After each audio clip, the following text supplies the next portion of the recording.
Bem, pessoal, vamos continuar. Amém? Parei no versículo 2, né? Versículo 2. Nós vamos entrar agora no versículo 3. No versículo 3, tá? No versículo 2 ainda, nós podemos dizer o seguinte: ser irrepreensível, ter apenas uma esposa e ser fiel a ela, ser equilibrado, sóbrio, modesto, hospitalar e apto para ensinar. Amém? Tudo isso aqui eu vou trabalhar semana que vem, tá? Ser cordato e ter uma família comportada. Ter o respeito daqueles que não pertencem à igreja, tá? Isso tudo aqui eu vou trabalhar a semana que vem. Quer dizer, o versículo do 1 ao 3, o versículo 5, o versículo 7, tá? Nós vamos ter que trabalhar. O que ele não deve ser e fazer: ser dado ao vinho, ser violento, ser orgulhoso, ser avarento, ser um cristão novato. Amém? Tá? Então, esse aí é do 1 até o 7 que nós estamos trabalhando. Tá? Nós já vamos comentar alguns comentáriozinhos aqui. Espera um pouquinho só, tá? Então, veja bem, no versículo 3 diz assim: não pode ser chegado ao vinho, nem briguento, mas deve ser pacífico e calmo. Não deve amar o dinheiro. Deve ser um bom chefe da sua própria família e saber educar os seus filhos, de maneira que eles lhe obedeçam com todo o respeito. Pois se alguém não sabe governar sua própria família, como poderá cuidar da igreja de Deus? O bispo não deve ser alguém convertido há pouco tempo. Se for, ele ficará cheio de orgulho e será condenado como o diabo foi. É preciso que o bispo seja respeitado pelos de fora da igreja, para que não fique desmoralizado e não caia na armadilha do diabo. Amém? Tá? Então isso aí é do versículo 1 ao 7. Bem, nós temos alguns comentários aqui, né, Renata? O 3 ele fala aqui, não espancador, né? Isso. Tem muitos tá? que... Nós vamos discutir isso aí depois, na semana que vem. Semana que vem, tá bom. Amém? Tem um comentário do versículo 4 e versículo 5. 5. Os trabalhadores e voluntários cristãos, às vezes, cometem o erro de pensar que seu trabalho é tão importante que eles o usam como justificativa para ignorar suas famílias. A liderança espiritual, porém, deve começar em casa. Se um homem não está disposto a cuidar, disciplinar e ensinar seus filhos, não está qualificado para liderar a igreja. Não permita que suas atividades voluntárias diminuam suas responsabilidades familiares. É um erro muito comum na imaturidade. Amém? É um erro muito comum na imaturidade. Tá? A pessoa que é colocada como bispo, em liderança, né, pastor, tá? Ele erra pela sua imaturidade. Por quê? Porque às vezes ele acha que seu ministério ele é mais importante que sua família. Tá? Quando na verdade não é isso. Não é isso. Na verdade não é isso. Tá? O seu ministério começa na família. Se o seu ministério não for bem na família, ele não vai ser bem em nenhum outro lugar. Entendeu? Tá? Eu confesso que a minha imaturidade fez eu errar muito desse quesito. Né? No começo do meu ministério, eu botava o ministério acima de tudo. Amém? E às vezes as pessoas se confundem, porque acham que ministério é ministério na visão denominacional. E aí você ainda pega alguns pastores, amém, que são ruins de Bíblia, e eles te escravizam, né? Eles acabam te escravizando. E tratam você não como um pastor, né? Não como um homem que serve a Deus, mas como funcionário. E que está a serviço de Deus, né? E do ministério, não é? Tratar um pastor como funcionário, um pastor tratar outro pastor subordinado a ele como funcionário, ele vai errar muito na vida desse pastor. Por quê? Porque esse pastor ele vai ser escravo dessa liderança. Amém? Tá? E aí vai trazer uma confusão muito grande para dentro da sua casa. Por quê? Porque em vez de ele começar o ministério dele com a sua família, né? Pelo contrário, ele vai desprezar a sua família e dedicar toda a sua vida ao ministério denominacional. Quer dizer, vai se submeter à denominação, aonde tem aquele pastor, amém? Tá? Que trata o pastor como se fosse um funcionário, e não como um pastor que está ali servindo a obra de Deus. Né? Então ele não vai respeitar a família, ele não vai respeitar filho, não vai respeitar a esposa. Né? O que você diz, pastora Renata? Então, tem muito pastor, né, que coloca o ministério acima da esposa, acima de filhos, né?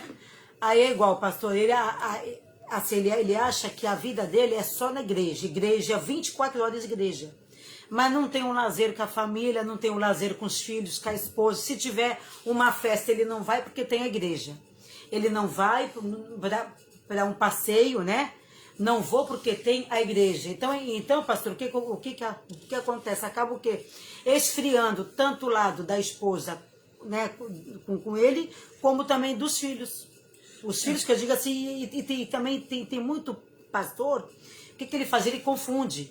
Ele acha que dentro da casa dele ele é o pastor fulano. Ele não é o pastor na casa dele. Na casa dele ele é o marido de uma esposa.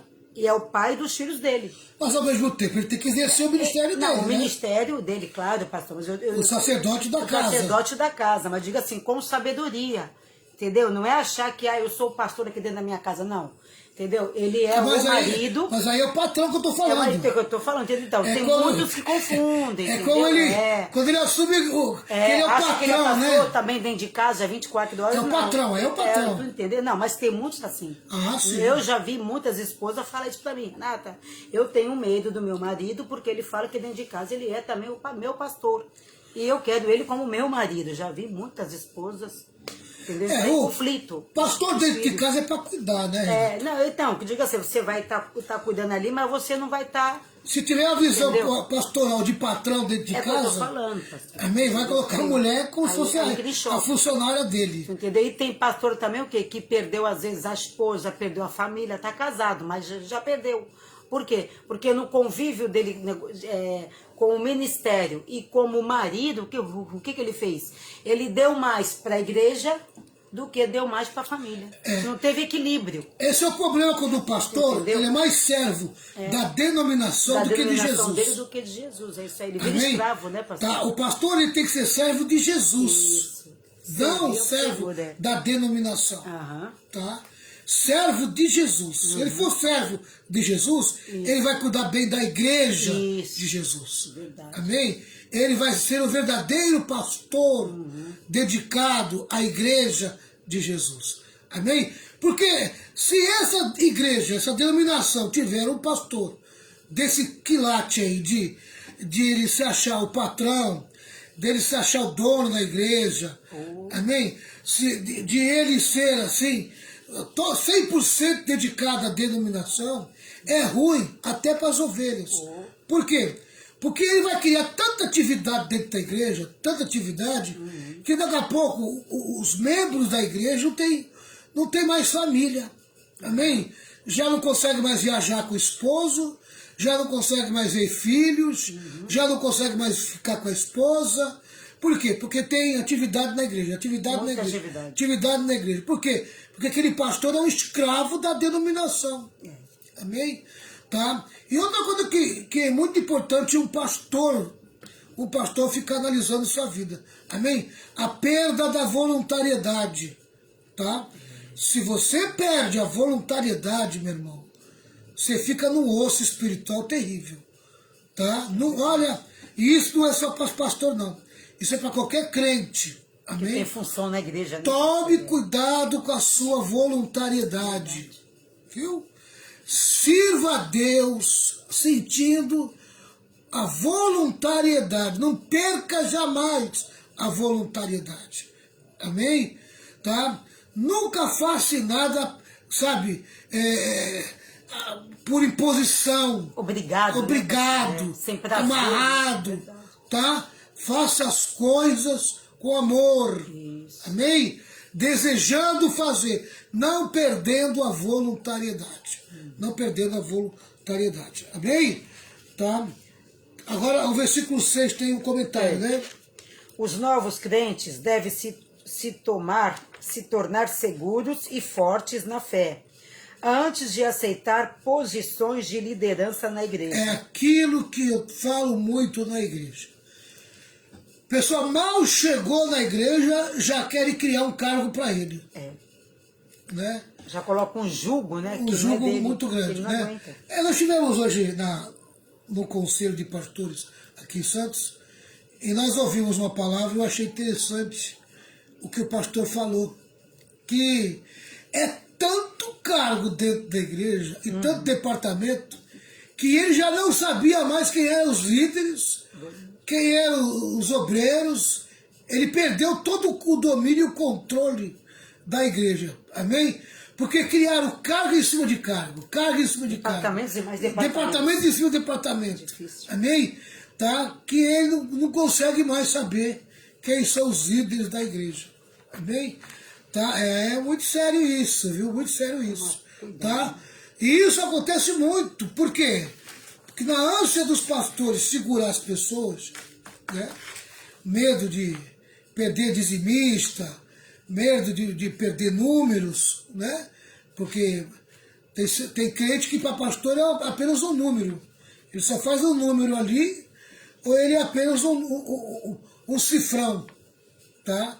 E quando o pastor tem isso no coração, ele dá um jeito de amarrar esse membro. Então ele vai colocar ele numa posição, vai criar uma posição de liderança para colocar ele, para ele não sair da igreja, né?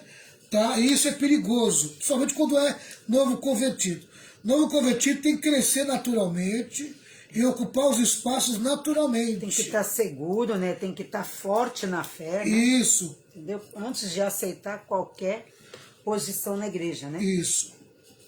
É muito frequente a igreja que tem falta de obreiros colocar prematuramente novos crentes em posições de responsabilidade. A nova fé precisa de tempo para amadurecer. Os novos crentes... Ah, não, tu quer falar? A nova fé precisa de tempo para amadurecer. O crente novo precisa de tempo para amadurecer. Você que é novo convertido, não tenha pressa. Bem, tá? Você vai ouvir muita profecia, sabe? Os profetas dizendo para você, Deus tem pressa com você. Deus tem pressa com você. Amém? Isso criou uma ansiedade em mim, porque eu não tive muita instrução não, irmãos. Não tinha as igrejas que eu frequentei, não tinha um pastor como eu ensinando esses detalhes, né? Amém? E a gente ficava à disposição desses profetas, amém? Tá? Que falavam tanta coisa e mexia com você, e você vivia debaixo de uma ansiedade terrível, né? Olha, Deus tem uma obra missionária com você. Aí tu já queria ir para os Estados Unidos, né?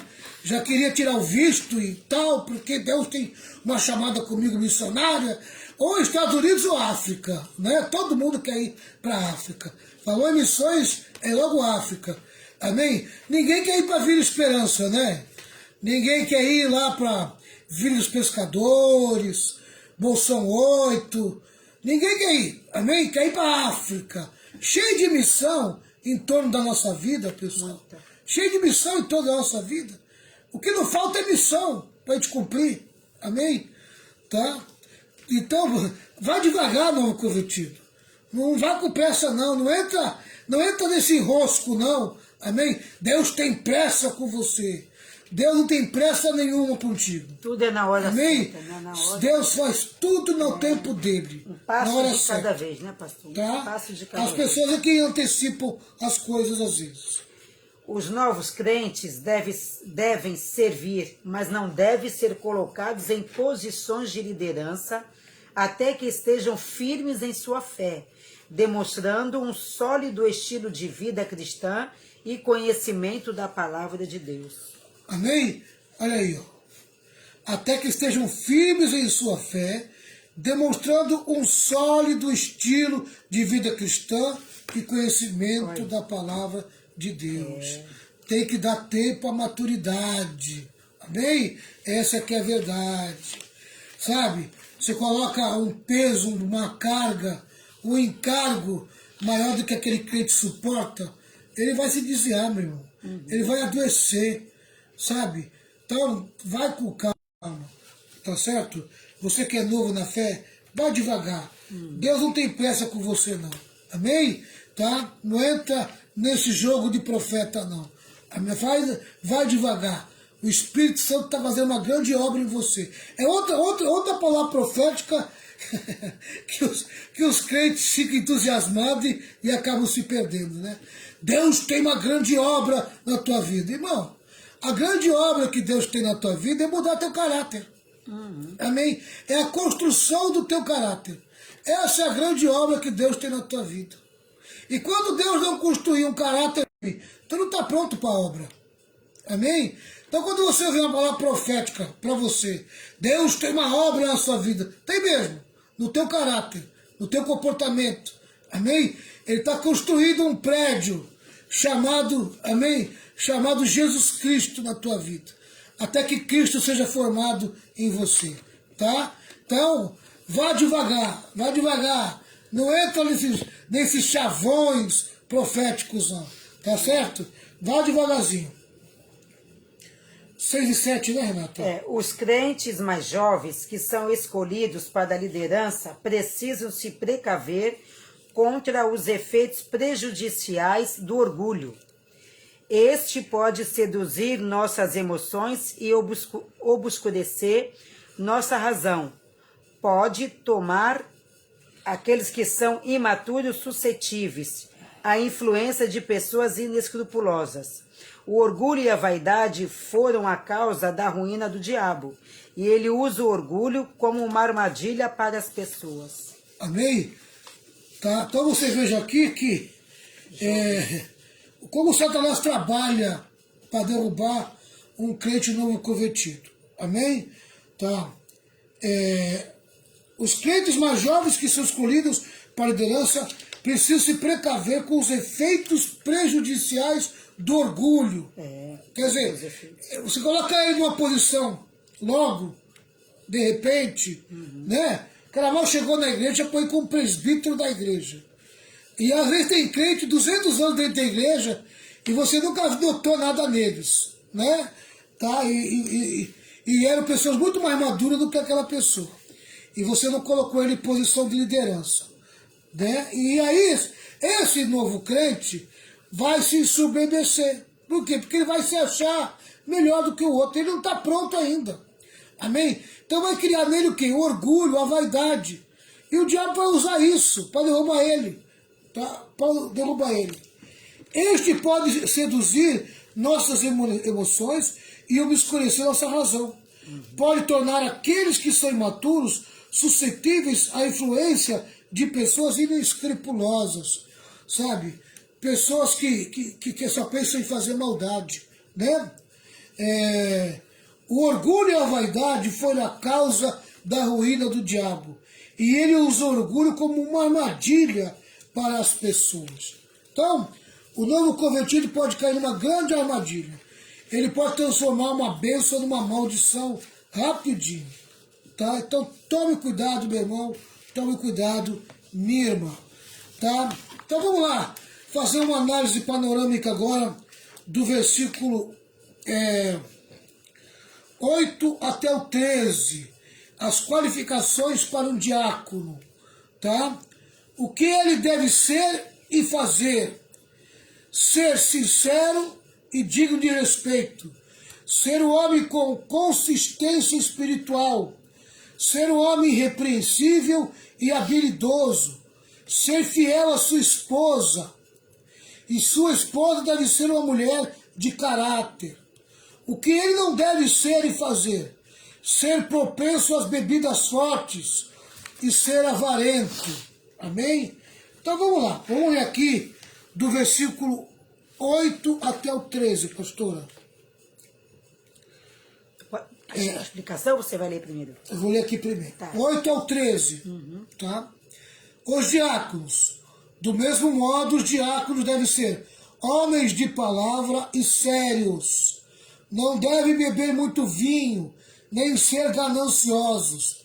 Eles devem se apegar à verdade revelada da fé e ter sempre a consciência limpa. Primeiro devem ser provados e depois, se forem aprovados, que sirvam a igreja. A esposa do diácono também deve ser respeitável e não deve ser faladeira. Ela precisa ser moderada e fiel em tudo. O diácono deve ter somente uma esposa e ser capaz de governar bem os seus filhos e toda a sua família, pois os diáconos que fazem um bom trabalho conquistam o respeito dos irmãos na fé e são capazes de falar com coragem sobre a sua fé em Cristo Jesus. Amém? Qual o comentário que tem aí, pastora? A palavra diácono significa aquele que serve. Esta posição foi possivelmente implementada pelos apóstolos da igreja em Jerusalém, para cuidar das necessidades físicas da congregação, especialmente das necessidades das viúvas de língua grega. Os diáconos eram líderes da igreja e suas qualificações se assemelham às dos presbíteros, bispos ou ancião. Em algumas igrejas hoje, o ofício de diácono perdeu sua importância. Os novos cristãos são frequentemente chamados para servir nesta posição, mas este não é o padrão do Novo Testamento. Paulo diz que os vocacionados para o diaconato devem primeiro ser testemunhas, devem ser testados antes de serem chamados para servir. O diácono é alguém que vai auxiliar o pastor na administração da igreja. E quando o pastor está preocupado na palavra de Deus, com a palavra de Deus, com o ensino e a pregação, os diáconos vai cuidar, amém, da parte administrativa da igreja. Da ordem. Da obra, né? Tudo aquilo que envolve a administração do culto, a administração da igreja, é função do diácono. Isso. Amém? Então o diácono, ele tem a função de abrir a igreja, ele tem a função de ver como é que está o som, amém? Banheiro, como é que está o banheiro, como é que está as ordens dentro da igreja. Quer dizer, toda a parte física do culto, toda a parte física da igreja, toda a administração da igreja é função do diácono. Amém? Então o diácono ele tem que cumprir uma função administrativa. O pastor e o presbítero é a função da palavra, tá? Da função da palavra. Amém? Essa aqui é a verdade. O resumo é isso aí, tá certo? Tá? É o versículo, a Renata leu do 8 ao 15, né? Isso. Versículo 11, pastor, tem um comentário aí. O 11. A expressão as mulheres pode se referir às ajudantes ou às diaconisas. Pode também referir-se às esposas dos diáconos ou líderes da igreja do sexo feminino, como Febe, a diaconisa, mencionada em Romanos 16:1. Em ambos os casos, Paulo esperava que o comportamento das mulheres proeminente na igreja fosse tão responsáveis e irrepreensível quanto os dos homens proeminentes. Amém? Eu uso isso aqui. Então, o que dá a entender é que também não era só diácono do sexo masculino, também tinha diaconisas, amém? Tá? Pode ser também as esposas. Dos diáconos, né? É até bom, às vezes, pastor, é até bom o casal, né? Diácono e a diaconisa. Isso. Por quê? Porque os dois, que eu digo assim, vão. Um olha a igreja de um lado, o outro olha de outro. É até melhor. Eu acho interessante a qualificação. Eu vou tratar com mais profundidade a semana que vem. Mas vou dar uma adiantada aqui, ó, do versículo 11. A esposa do diácono também deve ser respeitável e não deve ser faladeira. Amém? Ela precisa ser moderada e fiel em tudo. Olha aí, olha. Amém? Não pode ser faladeira. Tem que ser moderada e fiel em tudo. Né? A mulher tem que aprender, amém, a controlar sua boca, controlar sua língua. Verdade. Né? Senão ela vai trazer problema para si própria. Né? Não vai adquirir o respeito. Né? Eu achei interessante A gente vai se aprofundar mais nessa questão dessa qualificação na semana que vem. Vamos aqui para o versículo 14 ao 16, onde nós vamos aqui aprender o seguinte, amém? A respeito das ovelhas na igreja, o 14 e o 15, né? Paulo manda Timóteo instruir a congregação sobre como ela deve comportar-se na casa de Deus. E, por último, o Salvador e a igreja, que é o terceiro tópico, que é o versículo 16. Nesse versículo único e supremo, Paulo faz um resumo do ministério terreno de Jesus. Ele foi manifestado em carne, ele foi justificado em espírito, ele foi visto por anjos, ele foi anunciado às nações, ele foi crido no mundo e ele foi levado aos céus. Então vamos ler aqui o versículo 14 ao 16. Amém? Não vai ler isso aí? Não, você quer que eu leia? Eu acho que não. Mas a gente lê. A gente lê, esse é o resumo. É o né? 3,16, né? Tá. Escreva essas coisas a você, esperando ir ver logo. Ir vê-lo logo. Mas se eu demorar esta carta, vale dizer como devemos agir na família de Deus, que é a igreja do Deus vivo, a qual é a coluna e o alicerce da verdade. Amém? Você quer encontrar a verdade? É na igreja que se encontra a verdade. Sem nenhuma dúvida, é grandiosa a verdade revelada da nossa religião. Essa verdade é a seguinte. Amém? Olha que expressão linda. 16, né?